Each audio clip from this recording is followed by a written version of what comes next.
Good morning, everybody.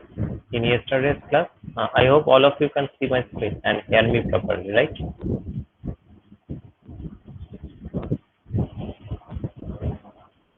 আমার কথা সবাই শুনতে পাচ্ছ, স্ক্রিন দেখতে পাচ্ছ? Yes, sir. Okay. In the last class, that is yesterday's class, we have started Fermi reductor, and we obtained the expression for Fermi reductor statistics as NEDE is equal to GEDE divided by e to the power e minus epsilon f by kt plus 1. This was the expression for Fermi redox statistics. Now, what does this NEDE mean? NEDE means is the number of particles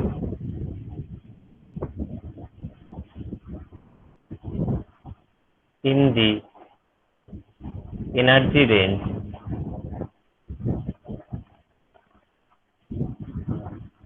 E to E plus D. GD কি ছিল? GD is the number of accessible states. GD is the number of accessible states, which comes with the expression that it is equal to 8 root 2 pi m to the power 3 by 2 v by h cube into e to the power half d. This is the expression for GED. Now you can see the v in the numerator. That means I am not talking about the density of state. I am talking about the number of states, number of accessible states. So that's why v is there. If I was talking about density of state, I need to divide this entire term with capital V. That means density means something divided by volume. So density means density of state means number of accessible states divided by the total volume. So it will give you the density of state. So in that case, we are not talking about the density. So the V is there. যদি ভিটাকে যদি আমি V দিয়ে ভাগ করে দিতাম তাহলে এই ভিটা থাকতো না, উপরে নিচে ভি দিয়ে ভাগ করলে উপরে নিচে কেটে যেত, and will in that case we will get the expression for density of state. Okay, epsilon f টা কি ছিল? Epsilon f is the Fermi energy. k টা কি ছিল? K is Boltzmann constant, and this capital T is the temperature in absolute scale. Temperature in absolute. Okay. So this was the entire expression or final Fermi redox statistics. And at this position, I like to tell you that those particles which obeys this law, obeys this Fermi redox statistics, are called fermions. They have a name, fermion.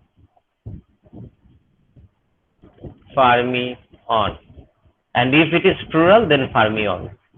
Fermions is the plural. Fermion is the particle who obeys Fermi redox statistics. Fermions are the particle who obeys Fermi redox statistics. Example of fermions, it is electron, proton, neutron, and all the nucleus having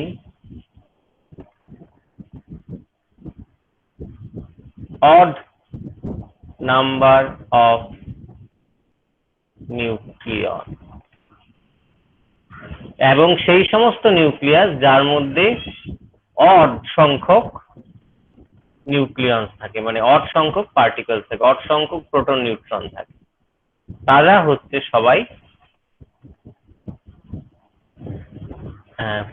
তারা সবাই Fermi Dirac statistics মেনে চলে, বা তারা সবাই fermion. So these are the example of fermions: proton, neutron, electron। আমাদের চারপাশে যে সমস্ত পার্টিকেল দিয়ে ম্যাটার তৈরি, তারা মেইনলি দুটো ক্যাটাগরিতে ভাগ হয়। একটা হচ্ছে যারা ফার্মি ডিরাক স্ট্যাটিস্টিক্স মেনে চলে, আর একটা হচ্ছে যারা বোস-আইনস্টাইন স্ট্যাটিস্টিক্স মেনে চলে। তো যারা ফার্মি ডিরাক স্ট্যাটিস্টিক্স মেনে চলে, those are known as fermions, and their examples are like this: electron, proton, neutron, and all the nucleus having odd number of nuclei, right? Now in this expression, this 1 by e to the power e minus epsilon f by kt plus 1, this is generally denoted as f as a function of e, capital F is a function of e, and called Fermi function. Fermi function is a probability. Fermi function tells you whether a particle will be there in a particular energy state or not. কোন একটা energy স্টেটে particle থাকবে কি থাকবে না, সেই প্রবাবিলিটিটা Fermi function define করে দেয়। Now Fermi function has an interesting characteristics at absolute zero. At absolute zero,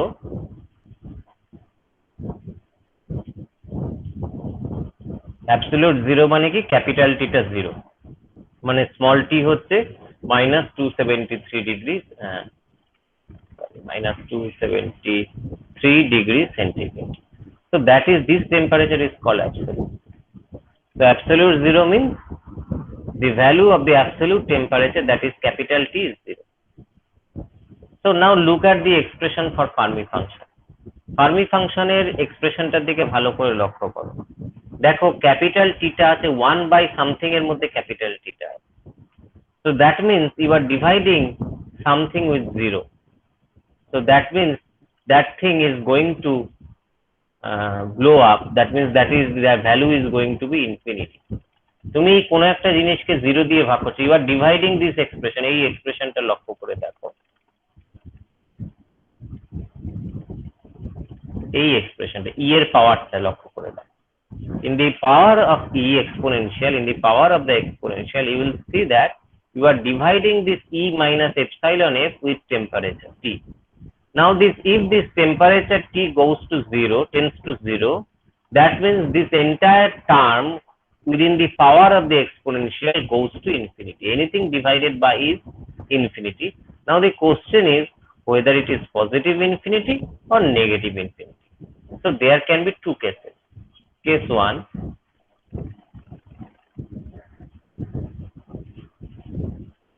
if E is less than epsilon, capital ইটা যদি এনার্জিটা ফার্মি লেভেলের চেয়ে কম হয়, if the energy of the particle is less than the Fermi energy, তাহলে কি হবে? So in that case you can see that this value goes to negative. So that means Fermi function becomes 1 by e to the power minus infinity plus 1. So it is 1 by e to the power infinity plus 1. So that means 1 by something to the power infinity is infinity, so it is the 1 by infinity plus 1.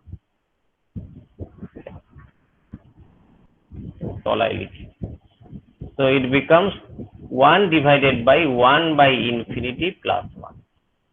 So it becomes 1 divided by 1 by infinity means 0, 0 plus 1. So it actually 1. So that means we get a value for the Fermi function when the energy E is less than EF. So obviously there will be a case 2 where E is greater than epsilon. Now if E is greater than epsilon f, this e to the power will become positive.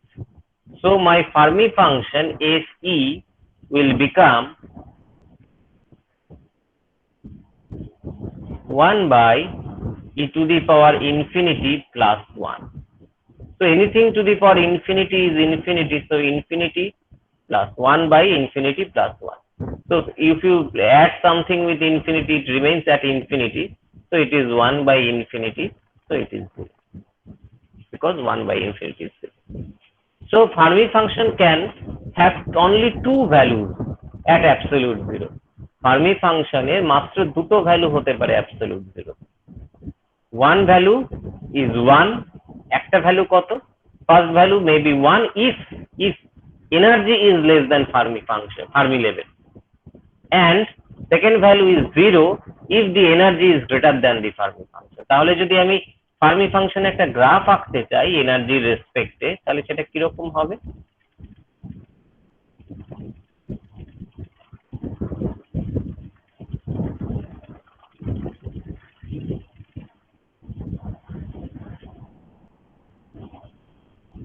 The energy is plotted along x-axis, Fermi function is plotted along y-axis.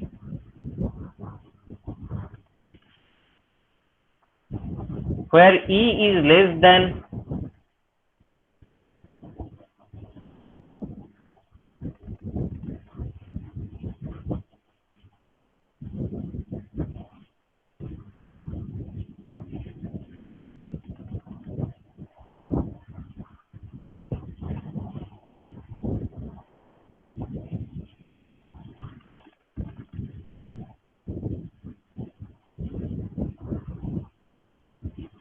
let me draw it first আগে পরিষ্কার করে এঁকে নিই।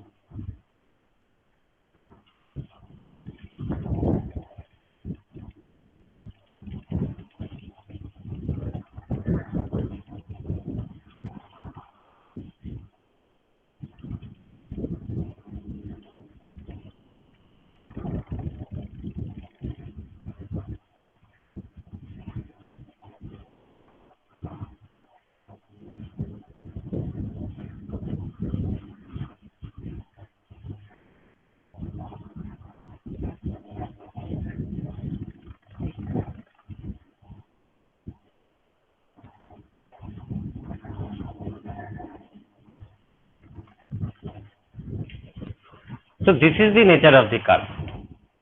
I have plotted energy along x-axis and Fermi energy along y-axis. So we already came to know that the region and this along x-axis, this is the point where the value of the energy is equal to Fermi energy. So at this point, E is equal to epsilon f. This is the point where the energy has a value equal to Fermi energy. And we already got that at absolute 0, when the energy is less than the Fermi energy, the value of Fermi function is 1, and when the value of the energy is greater than the Fermi level, the value of Fermi function is 0.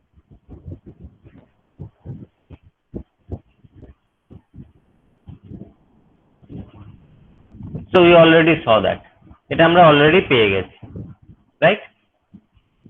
এইখানে এই রিজিয়নে যেখানে E is less than epsilon A Fermi function এর value 1, যেখানে E is greater than epsilon A Fermi function এর value 0. তাহলে এই হচ্ছে আমার গ্রাফের নেচার, যে the region where E is less than epsilon f, my Fermi function has a value 1, and where E is greater than epsilon f, Fermi function just jumps to 0, সেখানে 0 হয়ে যায়। ওকে, তার মানে বেসিক্যালি একটা স্টেপ ফাংশন, একটা সিঁড়ির মতো function, তাই না? So this is the graph at temperature T equal to 0. This is the graph at temperature T equal to 0. Now if T is not equal to 0, the nature of the graph is going to change a little bit. সেক্ষেত্রে কি হয়ে যাবে গ্রাফটা? Temperature যদি বাড়তে থাকে তাহলে গ্রাফটার nature হয়ে যাবে এরকম।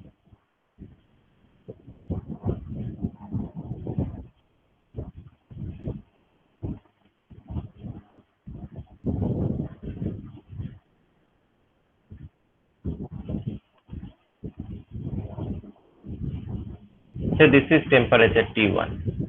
If the temperature is further increased, আরো যদি আমি টেম্পারেচারটা বাড়িয়ে দিই,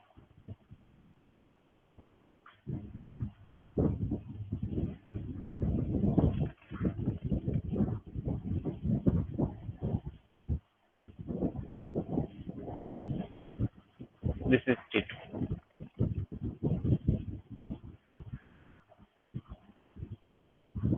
তো এটাকে আমি লিখছি হচ্ছে T0, জিরো টেম্পারেচারটাকে লিখছি T0। তাহলে আমি কি পেলাম, এই ছবিতে যে ছবিটা আঁকা হয়েছে সেখানে T0 is less than T1 is less than T2 and T0 is equal to absolute 0, 0. So this is how the nature of the Fermi function changes with energy. Now you can see that whatever may be the value of the temperature or energy, Fermi function always has a value between 0 to 1, which actually denotes that Fermi function is a probability. Probability value সবসময় 0 থেকে 1 এর মধ্যে থাকে, সেই কারণে Fermi function এর ভ্যালুও 0 থেকে 1 এর মধ্যেই থাকবে। and এখানে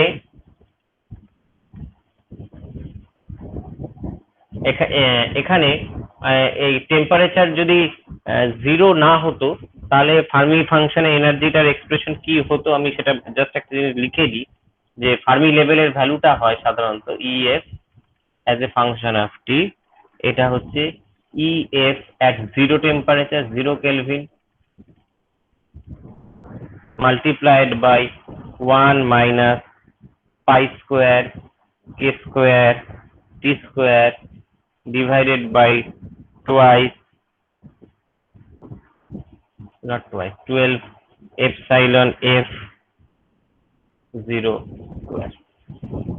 So Fermi level টা in general constant হিসেবে ধরে নেওয়া হয়, but this Fermi level is not exactly constant, almost constant, প্রায় আমরা practically constant ধরেই কাজ করব, কিন্তু যদি সত্যি সত্যি দেখা হয় Fermi level বা value of this Fermi function changes slightly with temperature, and this is the function, this is how it changes. Okay, so Fermi function এর এই নেচারটা, এটা তো Fermi level এর কথা বললাম, this is Fermi level epsilon f। Fermi ফাংশনের এই নেচারটা মানে এই গ্রাফটা এন্ড তার এক্সপ্লেনেশনটা বহুবার এসছে, বহুবার আসবে। So if you have any question or confusion regarding this graph or the value of Fermi function, please ask me.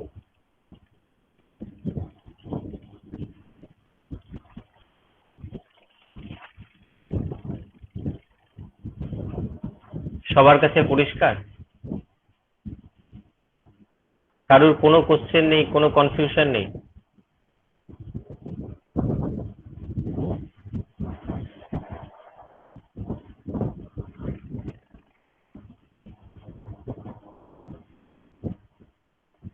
Is this clear to everyone? প্রত্যেকের কাছে পরিষ্কার? কেউ রেসপন্ড করো।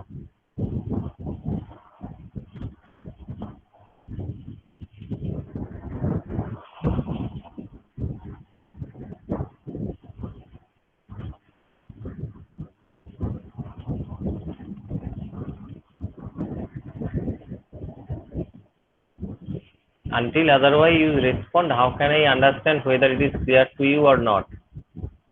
Please respond.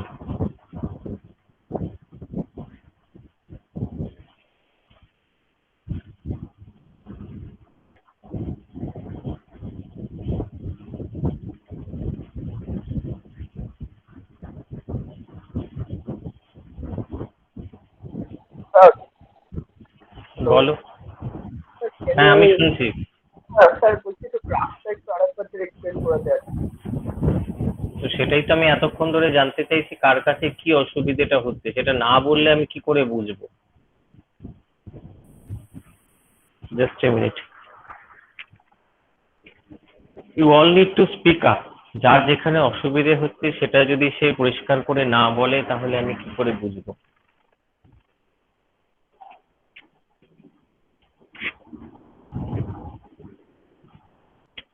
I am redrawing this curve. So this was the expression for Fermi energy.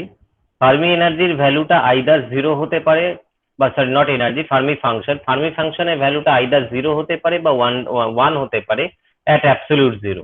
Temperature যদি 0 হয়, 0 kelvin হয়, তাহলে সেই অবস্থাতে ফার্মি ফাংশনের ভ্যালু আইদার 1 হবে বা 0 হবে, depending on the value of the energy. Energy যদি ফার্মি এনার্জির চেয়ে বা ফার্মি লেভেলের চেয়ে কম হয়, তাহলে ফার্মি ফাংশনের ভ্যালু 1 হবে। এনার্জির ভ্যালু যদি ফার্মি লেভেলের চেয়ে বেশি হয়, তাহলে ফার্মি ফাংশনের ভ্যালু 0 হবে। এইটা কি বোঝা গেছে না যায়নি?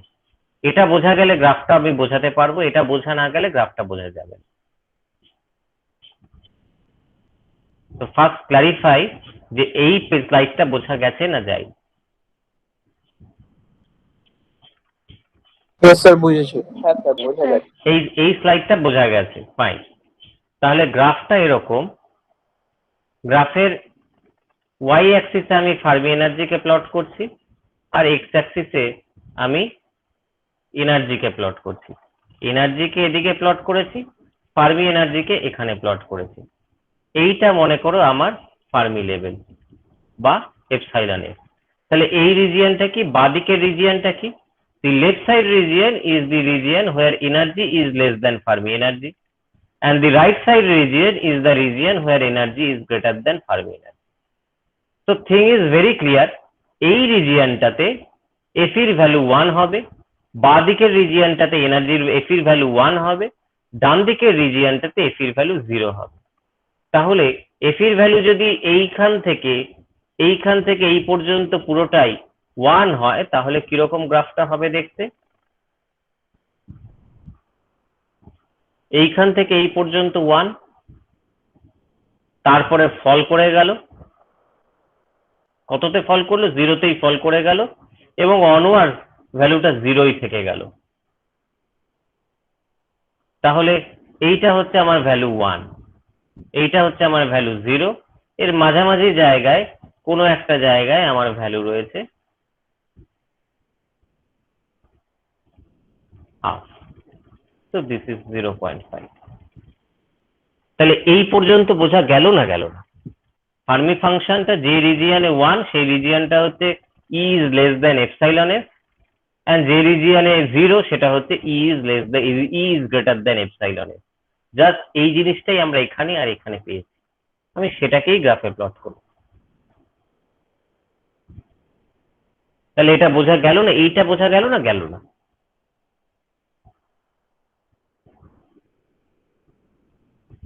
বুঝেছি স্যার। বোঝা গেছে।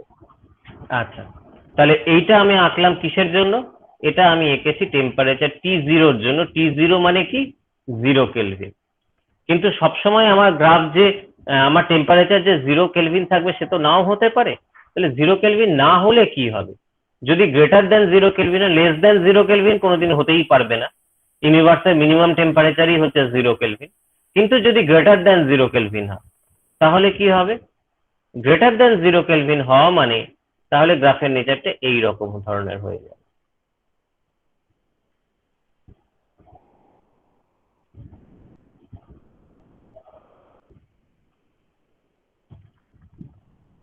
এইটা মনে করো temperature T1 which is greater than 0 Kelvin.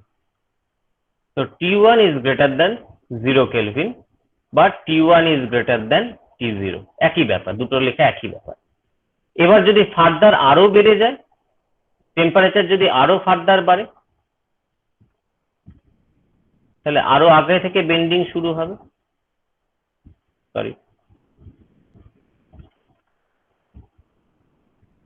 so this is T2. So T2 is greater than T1 which is also greater than T0. So this is the graph for temperature greater than 0 Kelvin. Temperature 0 এর জন্য red line, লাল রংটা, temperature blue আর ইয়েলোটা denote করছে T1 আর T2 temperature, যেটা কিনা 0 কেলভিনের চেয়ে বেশি। So this is how Fermi energy varies with energy for different temperature. So now is this clear?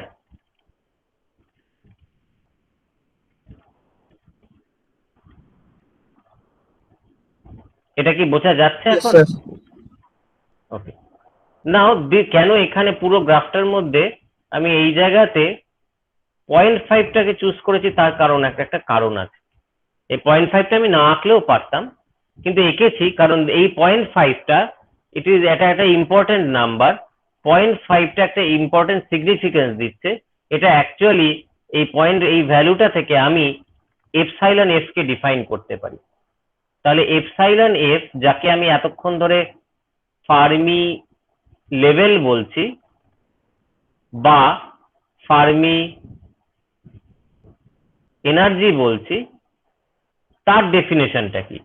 তার ডেফিনেশনটা এই গ্রাফ থেকে পাওয়া যাচ্ছে। তার মানে ভালো করে লক্ষ্য করে দেখো, ফার্মি এনার্জিটা হচ্ছে সেই এনার্জি লেভেলটা যেখানে half of the energy state occupied থাকছে এবং half of the energy state unoccupied থাকছে। এফিটা কি? যখন at E is equal to epsilon f, f এর ভ্যালু কত হচ্ছে? হাফ। গ্রাফ থেকে পাচ্ছি, আমি গ্রাফ থেকে বের করলাম।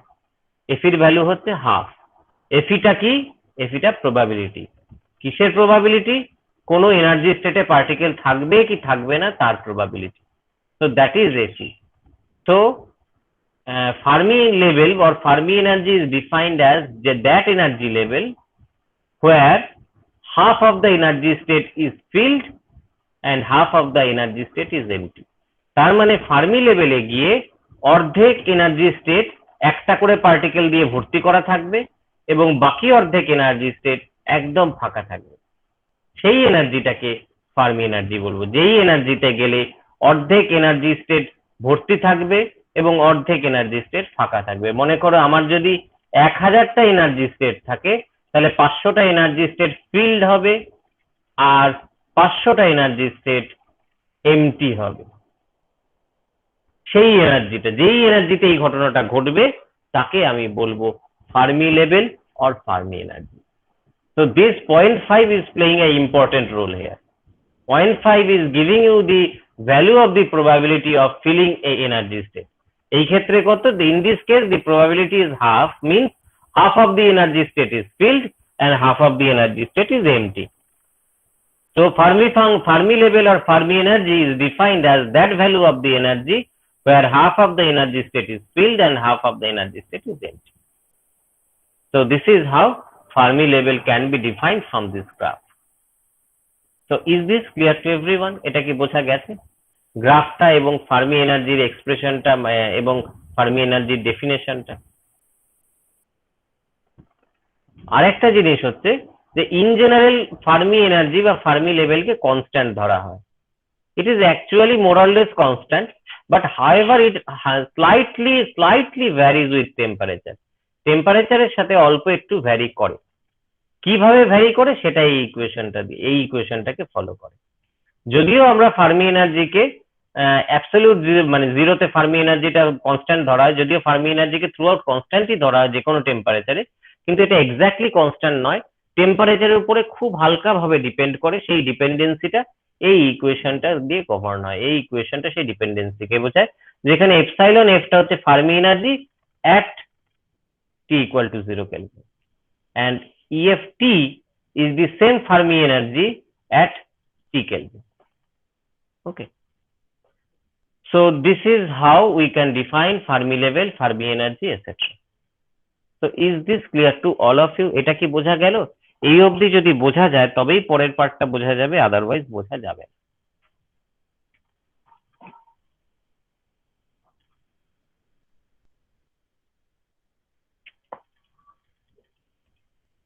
বলো, কারোর কোনো কোশ্চেন আছে, কোনো কনফিউশন আছে? এই অবধি যদি বোঝা যায় তাহলে এরপরে যে পার্টটা আমি বলবো সেটা বোঝা যাবে। এটা যদি বুঝতে না পেরে থাকো তাহলে পরের পার্টটা একদমই বোঝা যাবে না।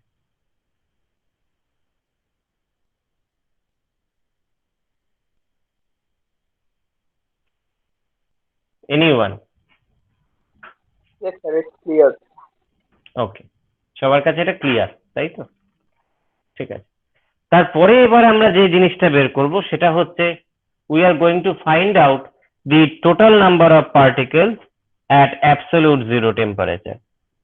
Total number of particles at absolute zero temperature, and hence we will find out the expression for Fermi energy. এখান থেকে আমরা কি কি বের করব? এবার আমরা বের করব total number of particles and Fermi energy এর এক্সপ্রেশন বের করব। Total number of particle we are going to find out, and also we are going to find out the expression for Fermi energy. So what was the number of particles within a given value of energy? NED is equal to GE DE divided by e to the power e minus epsilon f by kt plus 1. This is the expression for the number of particles as per Fermi-Dirac statistics. তাহলে এটাকে লেখা যায় Fe GE DE। GE DE যেমন ছিল তেমনি রইল, 1 by this exponential term, এইটা মানে হচ্ছে Fe। এই কিছুক্ষণ আগেই আমরা সেটা বললাম। এই ছিল আমার এক্সপ্রেশনটা। NED মানে কি? NED is the number of particles within the energy range E to E plus DE, মানে E থেকে E plus DE এনার্জির গ্যাপের মধ্যে কতগুলো পার্টিকেল আছে সেটাই NED। GED হচ্ছে number of accessible state or quantum state, মানে কতগুলো কোয়ান্টাম স্টেট আছে ওই এনার্জির গ্যাপের মধ্যে, সেটা হচ্ছে GED। Fe is the Fermi energy, K is the Boltzmann constant, T is the temperature in absolute scale, and this 1 by e to the power e minus ef by kt plus 1 is called Fe or Fermi function. এইগুলো এতক্ষণ পরে আমরা দেখলাম। তাহলে এই এক্সপ্রেশনটাকে NED এর এক্সপ্রেশনটাকে এভাবে লেখা যায়। তার মানে আমি সোজা কথায় কি পেলাম, জাস্ট সিম্পলিফাই করে আমি পেলাম হচ্ছে NED মানে হচ্ছে Fe GE DE, রাইট? তাহলে টোটাল পার্টিকেল কত হবে? এটা তো হচ্ছে number of particle within the energy range E to E plus D। তাহলে টোটাল পার্টিকেল সেটা ছিল ক্যাপিটাল N কত হবে? ইন্টিগ্রেশন অফ NED, NED কে আমার ইন্টিগ্রেট করতে হবে 0 to infinity পর্যন্ত। So basically this is an integration from 0 to infinity Fe GED, কারণ এই এক্সপ্রেশন থেকে আমি পেয়ে যাচ্ছি এটা মানে এটা। এবার আমার ইচ্ছে হলো আমি জিনিসটাকে ভেঙে দুটো ভাগে লিখলাম। আমি তো লিখতেই পারি, ধরো কেউ বলা আছে, আচ্ছা এটাকে তো আমি এভাবে লিখতেই পারি, ইন্টিগ্রেশন 0 to infinity কে দুটো ভাগে ভেঙে দিলাম, integration 0 to epsilon f Fe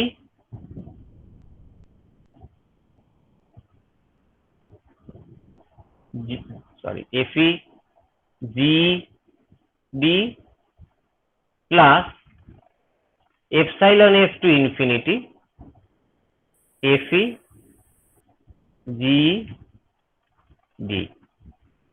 for example মানে বলতে চাইছি, ধরো তোমার x এর ভ্যালু হচ্ছে 100, কেউ সেটাকে লিখতেই পারে 60 plus 40, কোনো ভুল নেই তাতে। আমি এখানে তাই করলাম, ইন্টিগ্রেশনটা ছিল 0 to infinity, আমি সেটাকে ভেঙে দিলাম, ভেঙে 0 to epsilon f হলো আর epsilon f to infinity হলো। So I divide this entire range of the integration into two parts, one from 0 to epsilon f and another from epsilon f to infinity। কেন করলাম? তার কারণটা হচ্ছে this is going to make the integration simplified। কেন? এই যে এইখানে আমি বের করলাম 0 থেকে epsilon f এর মধ্যে e এর value epsilon f, sorry yes, 0 থেকে epsilon f এর মধ্যে f এর ভ্যালু কত পেয়েছি? 1। epsilon f থেকে ইনফিনিটির মধ্যে f এর ভ্যালু কত পেয়েছি? 0। এই কিছুক্ষণ আগে আমরা দেখলাম e যদি লেস দ্যান epsilon f হয় তাহলে f এর ভ্যালু 1, e যদি গ্রেটার দ্যান epsilon f হয় তাহলে f এর ভ্যালু 1। তাহলে লেস দ্যান epsilon f মানে 0 থেকে epsilon f, এই রেঞ্জটা, এই রেঞ্জে f এর value 1। epsilon e is greater than epsilon f মানে epsilon f এর e এর ভ্যালু epsilon f থেকে ইনফিনিটি পর্যন্ত, এই রেঞ্জে f এর ভ্যালু 0। তাহলে f এর আমি দুটো ভ্যালু এখানে পেয়েছি। তাহলে এই রেঞ্জটাতে, এইখানটাতে f এর ভ্যালু কত? 1। এই রেঞ্জটাতে f এর ভ্যালু কত? 0। তার মানে বেসিক্যালি সেকেন্ড টার্মটা পুরো ভ্যানিশ করে গেল। আমার পড়ে রইল কি? ফার্স্ট টার্মে f এর ভ্যালুটা 1 হয়ে গেল, আমার পড়ে রইল 0 to epsilon f GE DE। এইটা করার জন্য আমি এইভাবে দুটো ভাগে ভেঙে দিয়েছি। ওকে, সো দিস মিনস জি এর এক্সপ্রেশনটা আমরা অলরেডি জানি, তার মানে integration over 0 to epsilon f 8√2 pi m to the power 3/2 v by h cube e to the power half d। এইটা হচ্ছে আমার n এর এক্সপ্রেশন। তার মানে ইন্টিগ্রেশনটা যদি আমি কমপ্লিট করতে চাই তাহলে n equal to 8√2 pi m to the power 3/2 v by h cube, this is constant and taken outside the integration, তাহলে ইন্টিগ্রেশনের মধ্যে আমার পড়ে থাকছে কি 0 to epsilon s e to the power half d। এই অবধি আমি পেয়েছিলাম। এইখান থেকে এই টার্মটা, এটার মধ্যে পুরোটাই কনস্ট্যান্ট, এটাকে আমি ইন্টিগ্রেশনের বাইরে নিয়ে চলে এলাম, তাহলে আমার এইটুকু পড়ে থাকে। এই ইন্টিগ্রেশনটা করলে কত হয়, 8√2 pi m to the power 3/2 v by h cube। এই ইন্টিগ্রেশনটা করলে হয়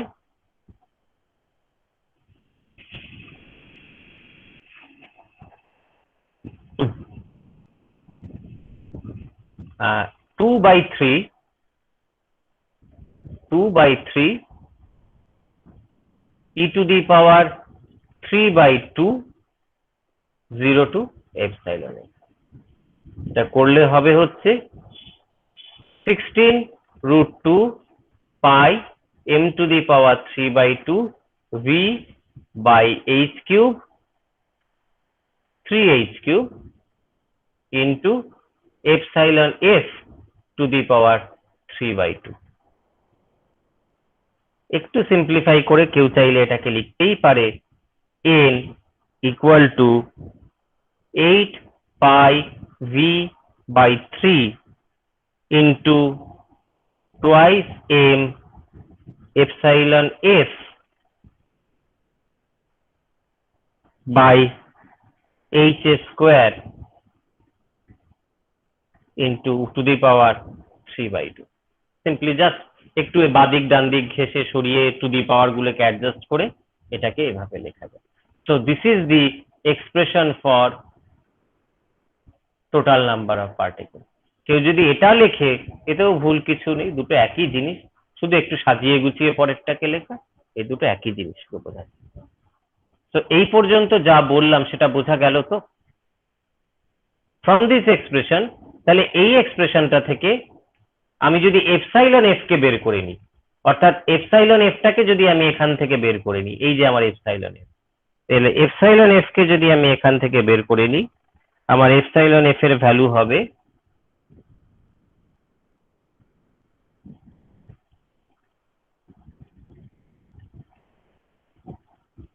h square by twice m into 3n by 8 pi v to the power 2/3। Epsilon F কে বের করে নিয়ে n এর টার্মে এপসাইলন এফ কে লিখলাম। তো this is the expression for Fermi energy. এটা বহুবার প্রুফ করতে দিয়েছে। তো this is the expression for Fermi energy.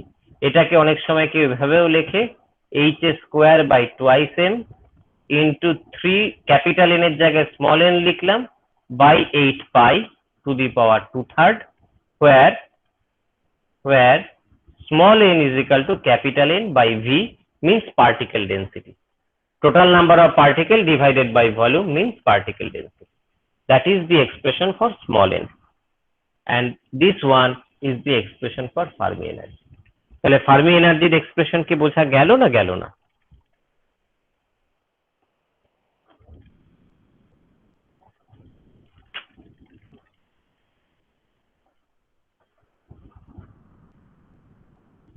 আরেকবার বললে কি কারো সুবিধে হয়?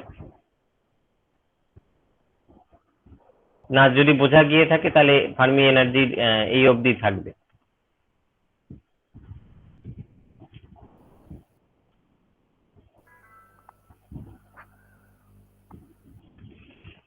বলো, কারো অসুবিধে হলে বলো, কিছু তো রেসপন্ড করো কেউ।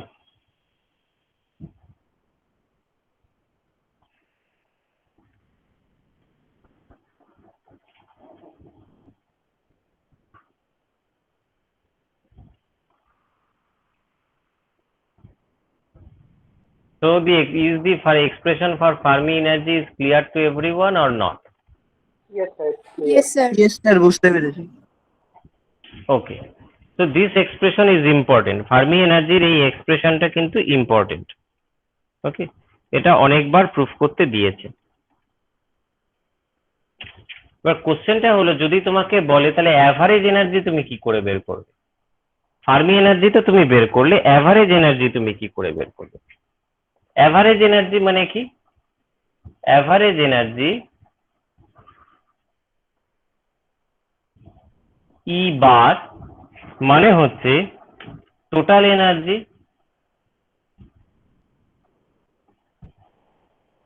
divided by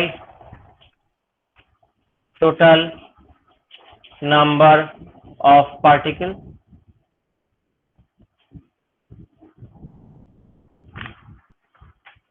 ওকে, তাহলে টোটাল এনার্জিটা আমি কি করে পাবো? টোটাল নাম্বার অফ পার্টিকেলস তো আমার জানা আছে n, capital N। Total number of particles তো আমার জানা আছে ক্যাপিটাল N। টোটাল এনার্জি কি করে পাবো? So this will actually, total এনার্জিটা হচ্ছে আমার ইন্টিগ্রেশন 0 টু ইনফিনিটি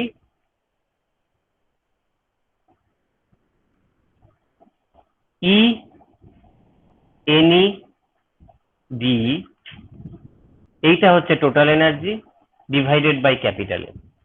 কারণটা ধরো খুবই পরিষ্কার, একটা পার্টিকেলের এনার্জি যদি ই হয়, এখানে যদি এনটা পার্টিকেল থাকে তাহলে কত হবে? ই ইন্টু এন। এখানে দেখো ই থেকে ই প্লাস বিই, ই থেকে ই প্লাস বিই এই রেঞ্জে কতগুলো পার্টিকেল আছে? এনইডি। ই থেকে ই প্লাস বি রেঞ্জের মধ্যে কতগুলো পার্টিকেল আছে? এনইডি। তাহলে মোট এনার্জি কত? ই ইন্টু এনইডি। এই এনার্জিটাকে, এইটা হচ্ছে একটা রেঞ্জ, এইটুকু রেঞ্জের মধ্যে টোটাল এনার্জি। তাহলে পুরো এনার্জিটা পেতে গেলে আমার কত কি করতে হবে? ইন্টিগ্রেট করতে হবে 0 টু ইনফিনিটি। তার মানে এইটা হচ্ছে একটা ছোট রেঞ্জের মধ্যে total number, total amount of energy. তাহলে পুরো এনার্জিটা পেতে গেলে we need to integrate from 0 to infinity. So this means 1 by capital N, এটাকে নিয়ে নিলাম বাইরে, and this becomes 0 to infinity integration E, any DE means FE GE DE। আমি জাস্ট আগের কায়দাটাই ফলো করছি। তাহলে আবার আমি এটাকে দুটো ভাগে ভেঙে লিখতে পারি, 1 by N integration 0 to epsilon F E FE GE DE plus integration epsilon F to infinity E FE FE GE DE bracket close. পুরোটার বাইরে 1 by n আছে। কেন করলাম? কারণ এই রিজিয়নে এফ এর ভ্যালু কত? এই রিজিয়নে এফ এর ভ্যালু 1, এই রিজিয়নে এফ এর ভ্যালু কত? এই রিজিয়নে এফ এর ভ্যালু 0। তো সেকেন্ড টার্মটা বেসিক্যালি আবার ভ্যানিশ করে গেল। তাহলে সেকেন্ড টার্মটা যদি ভ্যানিশ করে যায়, আমার কি পড়ে রইল এখানে? আমার পড়ে রইল এখানে অ্যাভারেজ এনার্জি ই মানে 1 by n integration 0 to epsilon F E, F এর ভ্যালু 1 হয়ে গেল, G D. This is all we have. This is all we have. So this means 1 by n integration 0 to epsilon f e into gd means 8 root 2 pi m to the power 3 by 2 v by h cube into e to the power half d। এটা constant, তাহলে এটা আমি ইন্টিগ্রেশনের বাইরে নিয়ে নিলাম। তাহলে এটা ইন্টিগ্রেশনের বাইরে নিয়ে নিলে থাকে 8 root 2 pi m to the power 3 by 2 v, নিচে h কিউব তো আছেই, তার সাথে একটা n আছে, তাহলে n h কিউব। তাহলে আমার ইন্টিগ্রেশনের মধ্যে কি পড়ে থাকছে? 0 টু এপসাইলন f, এখানে একটা e আছে, এখানে একটা e two the power half আছে, তার মানে দুজনে মিলে গিয়ে হলো e two the power 3 by 2 d। তাহলে এটাকে যদি ইন্টিগ্রেট করা হয়, এটা হচ্ছে 8 root 2 pi m to the power 3 by 2 v by n h cube into, এটা ইন্টিগ্রেশন করলে আমার হবে 2 by 5 e to the power 5 by 5/2 limit 0 to epsilon। তাহলে পুরো ইন্টিগ্রেশনটা করবার পর আমার দাঁড়াবে 8√2 not 8 16√2 pi m to the power 3/2 v by 5 n h cube epsilon f to the power 5/2। So this is the expression for average energy। Fine, কিন্তু এইটাকে আরেকটু simplify করা সম্ভব। কিরকম?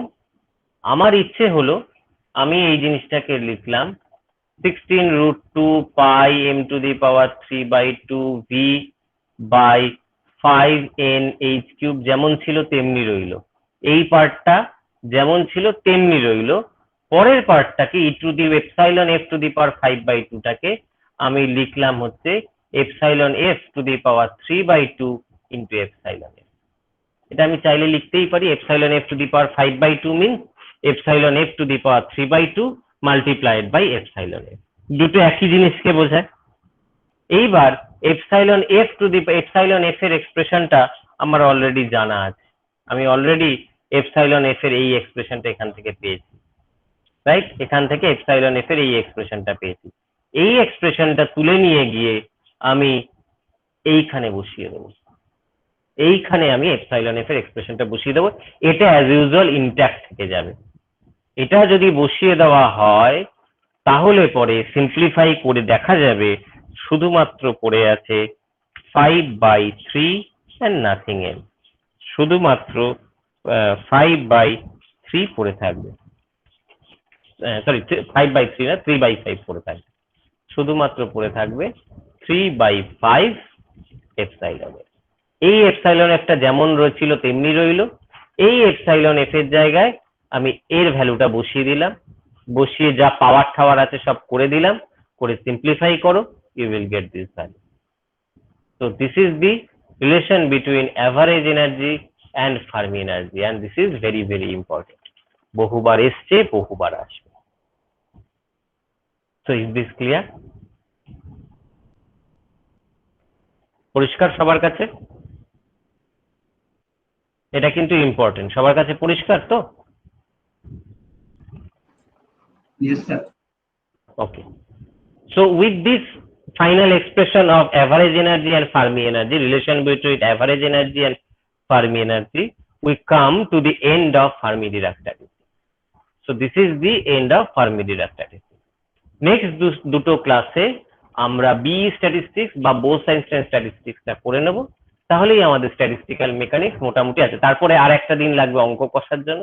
তাহলে আর 3টে ক্লাসের মধ্যে আমাদের স্ট্যাটিস্টিক্যাল মেকানিক্সটা কমপ্লিট হয়ে যাবে। তো নেক্সট উইকে আমরা ধরে নিতে পারি স্ট্যাটিস্টিক্যাল মেকানিক্স শেষ হয়ে যাবে।